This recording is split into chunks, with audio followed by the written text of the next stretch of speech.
You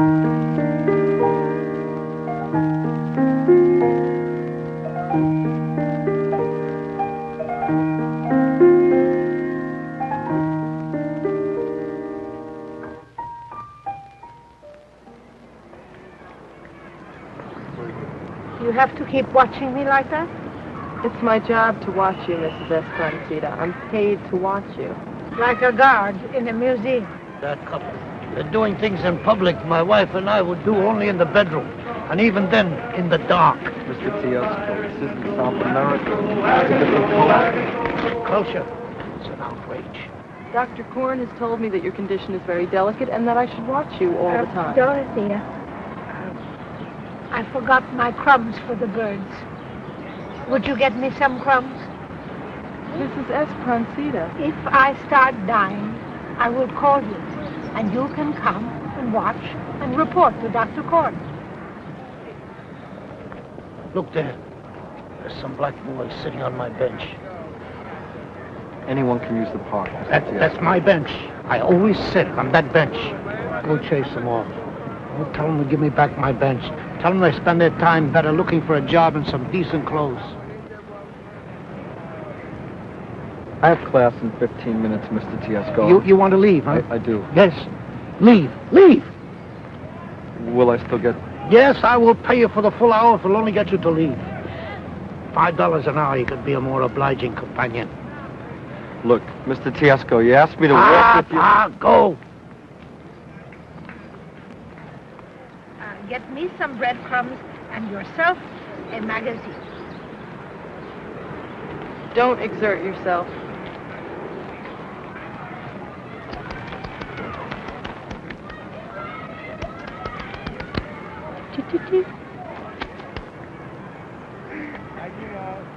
Like there was no mercy, you know? Birds. My little pets. You were throwing food on the ground? I was feeding my little friends.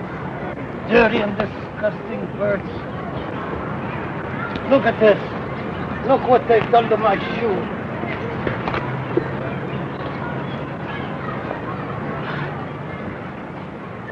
You always use your handkerchief for a shoe brush?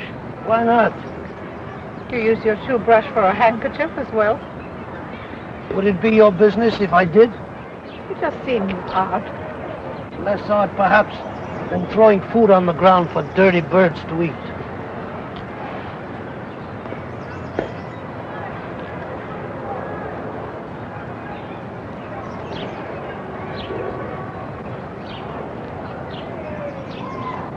You should get a telescope.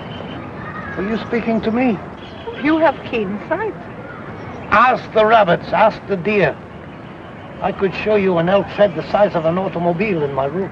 I could show you a tiger skin in my dressing room, but that hardly means I shut it. Ah. Pa. What does that mean? Pa. That is a word?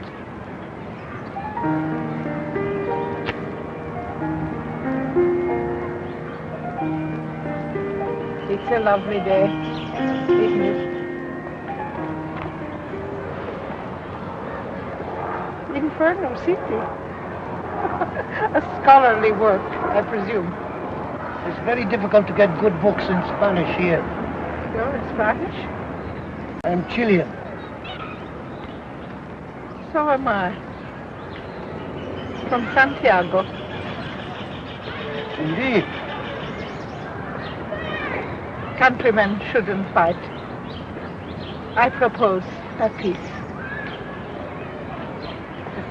Accepted, senora. You should go to the Rivoli bookstore. I get all my books there. My favorite writers are the poets. Campo Amor, Zorilla, Neruda. Neruda, communist. He was a fine poet. He was a fair poet and a lousy communist. Thank God Chile has some good generals to take care of her. They put an end to Allende and his foolishness. A fascist. I should have known when you attacked my troops. And who else but a communist would throw food on the ground for dirty and degenerate animals?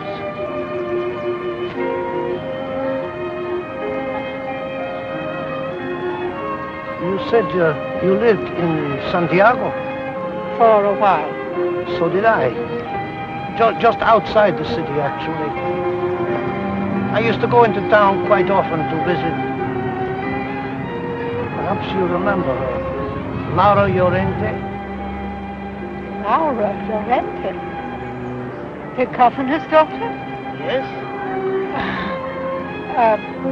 She was my neighbor. What? They used to call her the Silver Maiden. Indeed they did. Skin like a lily, jet black hair, black eyes like ebony. A bit headstrong, perhaps. A bit stubborn like a mule sometimes. Maybe she was merely firm in her opinions. Ah, You visited her? yes. No, that is my cousin, Gonzalo Tiesco. He fell in love with Laura. She broke his heart. That's not the truth. It was he. Senora? I mean, that is, their affair was the talk of the city. That was not the version I heard. Signor Tiesco turned away from her love. Well, that is my cousin. Yes, this cousin of yours. He was a brave man. He was a courageous lover. He was a prince among men. Her parents thought he was a scoundrel and a good for nothing. That is a grave insult, senor. I mean, that is an insult to the memory of my cousin. My cousin fought a duel over his Laura with a shooter, with pistols. And my cousin, he killed this other man, and he had to flee to Brazil. He wrote Laura many letters, some in verse. It was a year before a letter arrived. By that time, everyone in Santiago knew Signor Tiesco had moved into a Rio apartment with Ed dancing. She was a ballerina. He was acting as her patron. She was from the Follies, and he was acting like a fool. Later, she took all his money and ran away with a younger man. You seem to know this story quite well. I heard it from someone. And I suppose you also heard that Laura ran off with some Spaniard. He was very charged. He was far below her. He used olive oil in his hair. Do you know if they are still married? He went back to Spain, to fight in the Civil War. He was shot by the fascists. I'm sorry. She must have taken it badly. She survived. She was determined.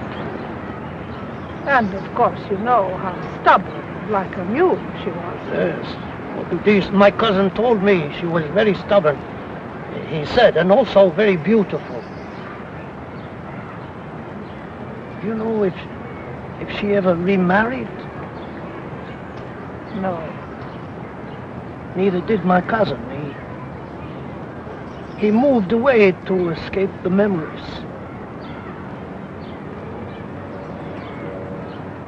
It's odd, isn't it? Here are you and I, complete strangers, discussing your cousin and my neighbor, talking as freely as old friends. After our initial disagreement. Disagreement? You attacked my birds. Perhaps I was a bit unreasonable. Perhaps. Will you be coming to the park again tomorrow morning? Well, I'm a very busy man. I have many friends. What if it's another lovely day and I can be sure of such pleasant company? Laura must have found it easy to love your cousin if he was as charming as you. He was more charming. Besides, I'm an irritable old man. I find it hard to think of you as an old man. Thank you. Senora, will I see you tomorrow? If it is another lovely day, I shall bring the breadcrumbs. I shall bring a copy of Neruda's poem. That would be a charming gift. Until tomorrow, Senora. Senor. We looked at each other in the same way then. Gonzalo Tiesco.